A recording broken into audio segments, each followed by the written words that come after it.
Okay, people, I never do this. I never make predictions because if you know me, if you've worked with me, I call myself an intuitive and I can see over 200,000 possibilities of one circumstance. And for me, when someone is really, really focused on an outcome emotionally, it changes everything. So that's why I don't like to make predictions because what you focus on is the greatest predictor of the future. But I did write some things down because I know you don't want to hear that shit.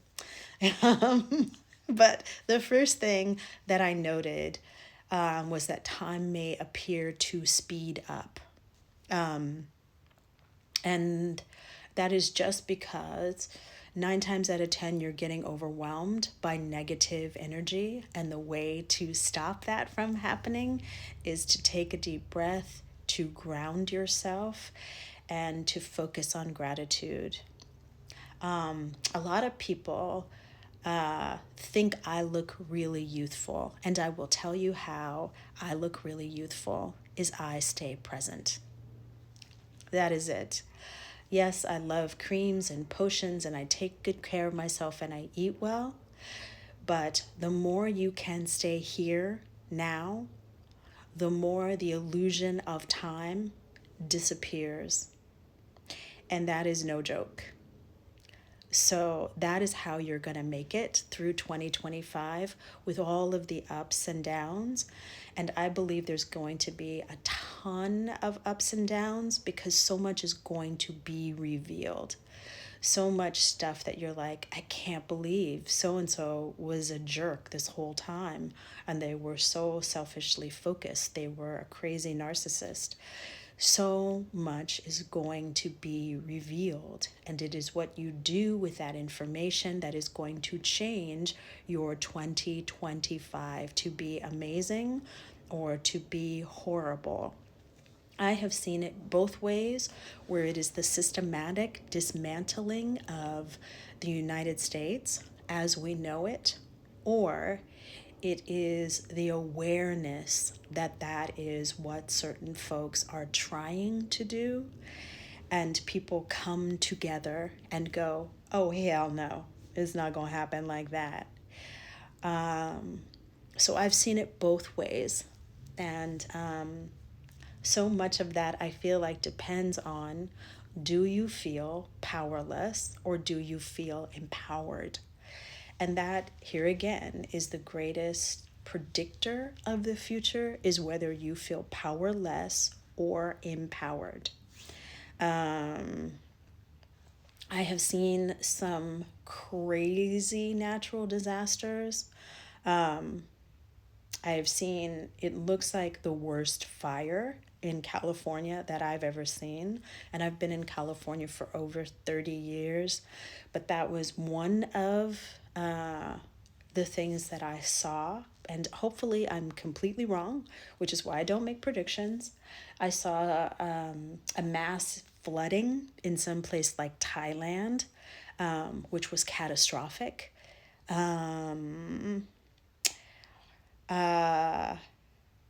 Or an earthquake in a place like Thailand, something that was really catastrophic.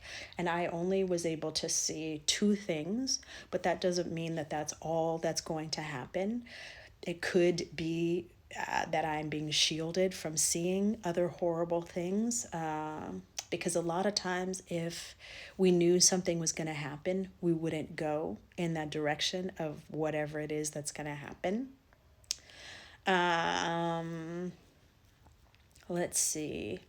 I did see a lot of people leaving, and that is death, a large amount of death in 2025. And if you can think of it as those souls deciding to aid humanity by making contracts to all leave at the same time to aid humanity in waking up, that is the most positive way to view something like that. Of course, we mourn their loss. Of course, we grieve them. Of course, we are deeply upset at the loss of life, as we should be. But the best way to celebrate their life is by doing something with them leaving, them making their transition. In other words, not to let them leave here in vain. And this next part, I have to say that it's for entertainment purposes only. I saw that the leader of the current administration, that his health, not of the current administration, but the leader of the incoming administration, his health would not be great. And I don't know what that means. I don't know whether, it's revealed that he's really sick or something worse. But here again, I have to say this is for entertainment purposes only, because I don't know what that means. And let's see.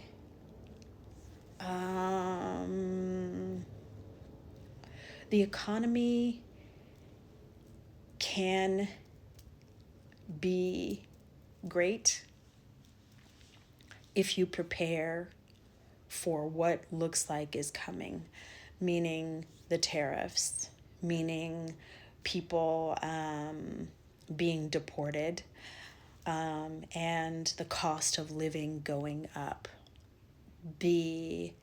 Your economy can be good if you decide a couple of things: that you're going to make friends with your local farmers, with your local butchers, and you're going to go directly to them, which will give them more money.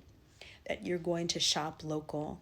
That if there's a hobby or a craft or skill that you have, you may want to get ready to barter that skill, get ready to barter that service, get ready to become more professional with the things that you consider a craft or a hobby, because it may be needed. And so if you can just know that you're going to be okay if you take a couple of steps to get prepared, like getting water, getting extra food, maybe thinking of those skills and those services as more than hobbies. In history, when we've gone through these times, there have always been people that were more than okay and the people that were not okay. And the main thing is that the people who were okay were resourceful. They planned ahead, they prepared, and they could see what was coming because they did their own research. And they made friends with their community and their neighbors. So I would say just get prepared. It would be amazing if all that food and all that water, you just have a party with it, or you keep rotating it out. If you live in hurricane country or tornado country or earthquake country, you need those supplies anyway. So better to be safe than sorry. And here again, my focus is on the highest possible outcome and being grateful for everything that I have, and understanding that just because I see these things, it doesn't mean they're going to happen. 1,000,000 people could hear this and everyone could focus in a positive way, and then all of this could shift in a moment's notice, in a second. So anyway, I hope that you all have a wonderful holiday season, and I'm sending you so much love, and thank you so much for watching, and we will talk soon. Bye for now.